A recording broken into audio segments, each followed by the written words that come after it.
everyone, welcome back to Ormsby Farm, the halfway homestead. So on today's video, y'all commented, I listened. We are talking about 5 different things that I save money on by using one staple in the pantry, and that's cane sugar.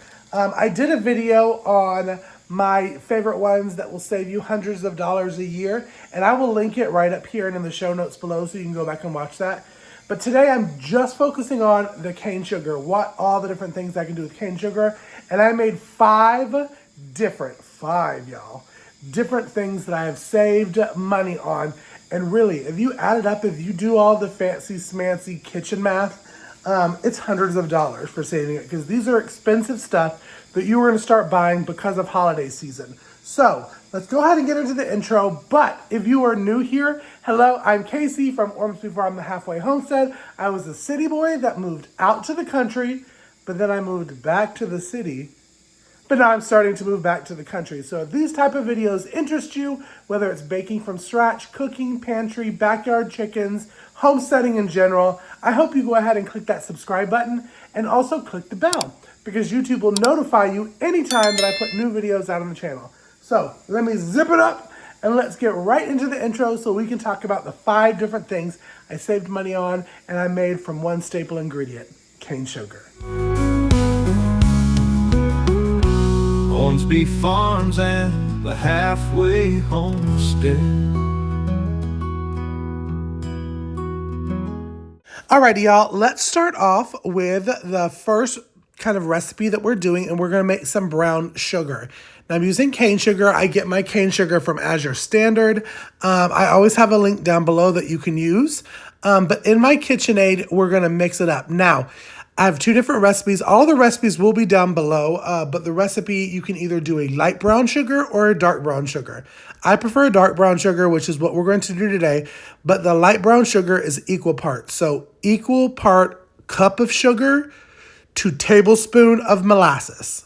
So if you were just doing one, you would do 1 cup of sugar to 1 tablespoon of molasses, mix it up, and that's going to be your the light brown sugar. Dark is a little bit different. Now, and I guess I've just completely disappeared off camera. Oh yeah, it's because my measuring cup didn't fit. But I am doing the dark, which is for every 1 cup of sugar, you're going to use 2 tablespoons of molasses. And I'm doing like a quadruple batch today, y'all. So just go towards the recipe, which will be in the description box below. I'll type it out. I wrote it out so I could read it over the voiceovers, but it's relatively easy for brown sugar. Light brown sugar, you're going to do equal parts, a cup of sugar to a tablespoon of the molasses. Dark brown, you're going to just up that tablespoon 1 more. Things that you would want to use the dark brown sugar for is going to be like your ginger snap cookies and that kind of stuff, that you want a little bit more of a molassesy taste to it. Right there, I'm showing the tablespoon. What I'm going to do now is I get my molasses also from Azure Standard. It's a really great, inexpensive molasses that's organic. I really enjoy it. And I'm just dumping it in there now. Now, I lost, on the camera, I lost track of how many I'm putting in, so I did have to add 1 more cup of sugar in there to just even it all out. But you see now with the whisk function, I'm just going to whisk it all up. We're going to whisk her away until she starts turning into some brown sugar. And it may take a minute, so y'all just turn the little mixer on and let it do its thing. I like to also scrape down the sides of the bowl just to make sure that all the molasses is getting incorporated like you see right here. Now my brown sugar is coming together. It looks absolutely beautiful. It smells like Christmas. So I'm scraping it down a little bit more before I put it into the jar. Now I keep all of my brown sugar and my powdered sugar in half-gallon jars, and I keep my main bulk in a gallon jar. So that's what we're going to be putting it in. And I made an extra ton because we're going to be using some of it today. So with my 4-jar funnel, I'm just going to very easily and slightly scrape it into the 4-gallon or the half-gallon, jar for the brown sugar. It looks really dark. Don't worry. Again, I'm doing the dark brown sugar. Recipes will be down below. But this is probably my most favorite of the sugar recipes because you use brown sugar so much, especially in your baking, especially over the holidays. See how beautiful that is? And I also have some washable labels that I put on there. And I like to date it just so I know when I got it all together. But now I'm going to be doing the second recipe, and I'm going to be using that brown sugar. We're going to be making some pancake syrup. Now, this is my first time making this recipe. I'm really super excited about it. I will leave the link to the lady's video where I learned it from, but also I am going to write out and type out this recipe for you. But with this syrup, it is going to be equal parts sugar and brown sugar. So right now you see I'm packing in my brown sugar only because my half cup does not fit in my half-gallon jar. So I'm having to spoon it out and just kind of wing it and go for it. But it's going to be your equal parts of the brown sugar and white sugar. Literally, I learned that's how simple syrup is. Like for the pancake syrup, that's pretty much all it is water, butter, and sugar, your different types of sugar. Now, if you wanted a lighter syrup, use the light brown sugar. Again, I have dark brown sugar, so it's going to be a little bit different, a little bit darker. But I'm now going to put in the equal parts. I'm doing a triple version in this, which made me 3 pint jars of the syrup, as I'm putting in all of my sugar now. Again, cane sugar I get from Azure Standard. It's absolutely wonderful, and it's so crazy to think that I was using this white sugar before, so unhealthy for you, and now real sugar is not even white. So there is the equal parts of water. So 3 cups of what I use is 3 cups of brown, 3 cups of the regular cane sugar, 3 cups of water, and I'm going to mix it all in, making sure it's incorporated, and then I'm going to add in the 6 tablespoons of butter.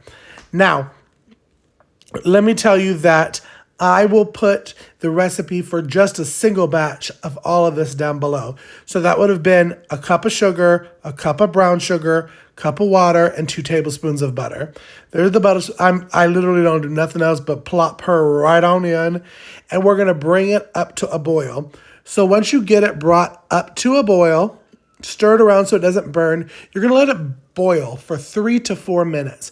So we're stirring it around, making sure everything gets incorporated and nothing is burning on the bottom. But then we're just going to let it do its thing. I'm going to check it every once in a while to make sure that nothing's sticking. But that's literally all I do, is I'm stirring it around, making sure nothing sticks. And you see the steam is starting to happen. I'm going to go ahead once it starts coming to the boil, and I'm going to set my 3 to 4 minute timer. I did a 4-minute timer just to make sure I was boiling correctly. But now I'm just going to stir it constantly for that 4 minutes. It will start rising in your pot. Do not be afraid. It is okay. I also left the sound in next. There we go. Yep. And I'm going to move it off the stove and turn the stove off. And we're just going to let it sit there for a minute. And what we're going to do is we're going to add in maple extract. I will leave a link down below of where I got this on the Amazon. But what I'm going to do is I'm adding in 4 teaspoons of the maple syrup. Now, it's about 1.5 of the maple syrup for a single recipe. But again, I will leave that all down below. And for this woman's recipe, where if you go to her website, there's like the converter in the recipe that you can say 1, 2, or 3 batches. And I'm going to stir it up. And I wish there was smell-o-vision, y'all, because this smelled so good. It smelled like some hot maple syrup that you're about to pour over your pancakes. And it was too bad that it was only 4 o'clock in the afternoon and I didn't want to do pancakes. So now what I found that I make it easier for this and another recipe that I do, especially my syrups, is I'm going to pour it into a 4-cup measuring cup. That way I can then pour it into the pints a lot easier with my 4-jar funnel. And I'm going to do about 1 inch of headspace until that shoulder of the jar. Y'all be careful because this is hot, flaming lava syrup, y'all. It is hot, hot, hot. Pouring it in there. I know most of y'all will say, Casey, it's very liquidy to be syrup. Once it cools down, it does thicken up. So don't worry on that. You're going to put it in the refrigerator right before you use it anyways. Or if you want to keep it room temperature or hot. However you want to do it, but it does thicken up as you let it sit and set. It's about to be in the water bath canner anyway, so it's not going to thicken up for a hot minute. But I'm wiping the rims because it is very sticky. You want to make sure that nothing prohibits the seal on your lid. And then, of course, I'm using my 4-jar canning lids because they're my favorite. I have a discount code down below. Click on the link and use Ormsby10 to get 10% off of your purchase. Now is the time that I start buying them. I also get them for Christmas gifts because they are just that good. I'm putting my rings on finger tight. These jars are hot, y'all. I don't know if y'all can tell of how delicately I'm holding these jars. But now we're going to go ahead and put it in my Nesco electric pressure canner. What I'm going to do is I'm going to make sure it's venting because we're going to do the water steam bath. Now, I had to plug it in here because I was like, way to go, Casey, not plugging it in. But press the water steam bath, and we're going to do it for 15 minutes. So I'm going to bring it up to 15, and then I'm going to press start and go. And it does everything else. There's no worrying about any of the sealing or any of that. I will leave the video of my directions on how to use my Nesco.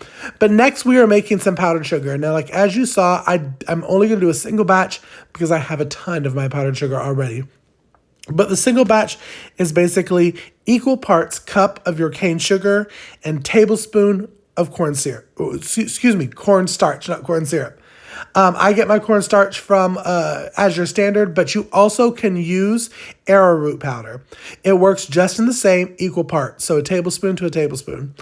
What I did in this batch was I did a double one just to fill my thing back up, so it was 2 cups. And then we're going to use the tablespoon, and we're going to get our cornstarch in there, and then we're literally just going to blend it, y'all. You blend it all together, and that is how you know that it is nice and fluffy. I'm going to show you here. I'm going to make sure I'm blending it up. I don't know if you can really see it. It's starting to change the color to the white of the cornstarch as it blends. Mine is a little bit bootleg, so I do have to shake it up a little bit. It's a little cheapy from Walmart, y'all. But I'm going to give it a little shaky shake. I'm going to put it back in there. We're going to blend it up a little bit more. I like my powdered sugar very fine. There we go, blending it up a little bit more. And then I'm going to show you the consistency. I'm going to pull it out of there. This is another thing I love to make it for, like my icing, for like cinnamon rolls, all that good stuff. And this is just a healthier option than what you're going to get in the store. Now you see right here, it's the consistency of the powdered sugar. Maybe if Casey would show it on the camera. There we go. Wonderful. And I'm just going to dump it in there now, and then I have my powdered sugar. Now, when I say healthier, I mean it's healthier than the craziness that you're going to buy at the store when you can't pronounce most of the ingredients that are in it. But there we go. Powdered sugar. We're all good. Now we're ready to roll. Okay, next one is I'm going to be making some weird, funky sugar cookie dough to freeze in the tube so I have it for holiday season. First ingredient is going to be my sugar. I like to cream my sugar and my butter first. I do it with all my cookie recipes. It just turns out a better dough. I don't really know the science behind why it does. It just makes a better dough. So I will leave all of the recipe down below, so I'm not going to kind of say it out, but it's the sugar and the butter. I'm going to cream it together with the paddle function on my KitchenAid before I add in my egg. See how it's like a creaminess kind of together? One thing that I'm going to check is because I've noticed my girl's shells are kind of thin. Like this one was kind of funky looking. So I wanted to make sure I broke her in a jar and smelled it, but everything was good. I may need to add some stuff to their diet because the shell was very, very thin. And this is one of my older laying hens. She's not that old. She's like 2 or 3. But we're going to put that in there as it's creaming. Let it mix all together. And then we're going to add the lemon juice of a lemon and the zest of a lemon. Y'all, when I tell you this was the best smelling stuff as I was doing this, I love the smell of lemon.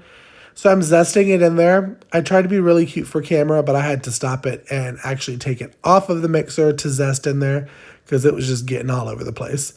But I'm zesting that whole entire lemon, trying not to get the white, just the yellow part. And then I'm going to cut it and I'm going to squeeze the juice in there, give it a good little yummy lemony taste. It's going to be very herbally because my weird ingredient, y'all, and y'all probably are going to be like, Casey, what in the world are you eating on over there? But I'm going to have a really fun ingredient that most people wouldn't think to add to your sugar cookie. But here we go, finishing up, squeezing in this lemon. And next what I'm going to put in is, drum roll please, What is Casey going to get?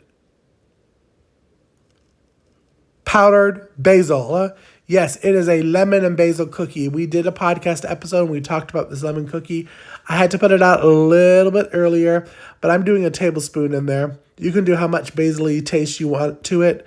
It does make your sugar cookie come a little bit light green, but it's okay. And I'm going to mix it all together. And what I'm going to do is I'm going to add in my baking soda. I get my baking soda from Azure Standard as well. And I'm going to add in some salt. And we're going to do that as it's mixing up before I add in my flour. Now, all that I had on hand was some fine, organic, unbleached bread flour, and that's what we're going to use.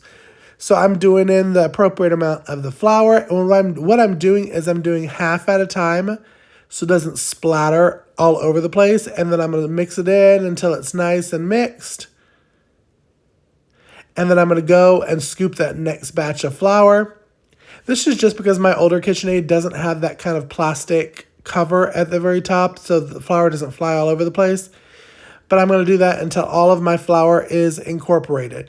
What I'm going to do now is I'm going to pull out all of the cookie dough and I'm going to put it on a parchment paper because we're going to roll it up into the tube so it looks just like the cookie dough that you get in the store in the tubes. And we're going to freeze it overnight so it stays that good old shape. And so you see how it's a little greenish of a color? That's going to be your basil. It's so delicious and it smells so good. So I'm evening it out and then I'm going to roll it towards the front. And then we're basically just going to roll it like a burrito. I'm rolling it all the way up. Making sure it's even. Roll, roll, roll. And now we're going to put it straight in the freezer and let it sit overnight. So, last and final recipe. And I'm really excited about this one because I have not done this one either. But I'm really excited because I use it a lot. Is we're going to make some chocolate syrup. So basically that Hershey's chocolate syrup that you can get in the store, you don't know any of the ingredients in it. This is a nice homemade one, so it's good homemade organic ingredients. So first thing we're adding is equal parts sugar and water. So I'm making a triple batch, which made me 3 of the pints. So I'm putting 3 cups of sugar in there, and then I'm going to add 3 cups of the water. I'm also going to add 2 cups of the cocoa powder. This is some cocoa powder, Dutch cocoa powder that I got from a Mennonite farm stand. It's really, really good, y'all. I showed you the waters in there now. I'm adding just a dash of salt. And then we're going to add in some of my homemade vanilla extract. But first I want to just mix all this up to make sure that it's not clumpy. Incorporate the sugar, the cocoa powder, and the water. It's going to start smelling like chocolate here in like 3 minutes. And y'all should be really grateful that I didn't stick my whole face in there because I love chocolate sauce. But I was good. I was very professional for the camera. No licking the bowl as of today. But now I'm adding in my vanilla. This is the last of my vanilla from last year. I have had vanilla on my shelf setting since probably about May, so I'd be ready to use my newer one. This still smells and tastes wonderful. So I'm pouring it in there and we're going to mix it all the way up. Same as the pancake syrup. What I'm going to do is I'm going to bring it up to a boil. Once I bring it up to a boil, I'm whisking it here. I'm going to let it boil for 3 to 4 minutes. Now, I usually put it on medium to high heat just so nothing burns. You don't want anything burning on the bottom, especially with sugar. It's very easy to crystallize and burn at the bottom of your pot. But I'm whisking it up. It looks so delicious and it smells so delicious. And what I'm doing now, whisking it, is getting it to where it's no clumps. I want it to be a nice, smooth chocolate. And y'all, would you believe it that right here, my camera dies all the way. So I'm using my maple syrup one, but it's the same thing. I'm putting it in there. I'm pressing the water bath steam function, and I'm going to do it for 15 minutes. Now, let me just say, maple syrup, chocolate syrup is a rebel canning method. So if you do not feel comfortable, definitely do whatever you feel comfortable with. But here is all the stuff that I got. So I got my cane sugar, brown sugar, powdered sugar, maple syrup, chocolate syrup, and my lemon basil cookie. Yum, I am stocked for the winter. Alrighty, y'all, and now I have my pantry stocked up for the holidays, so all of this stuff will last me probably through January, through the holiday season.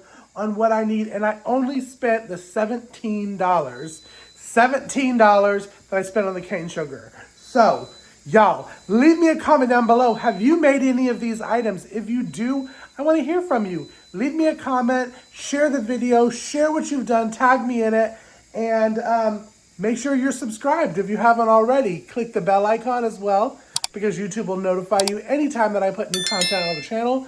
But follow me on social media. I have Instagram, I have Facebook, and I have Threads, all at Ormsby Farms. And I will see y'all in the next video. Bye, y'all. Be blessed.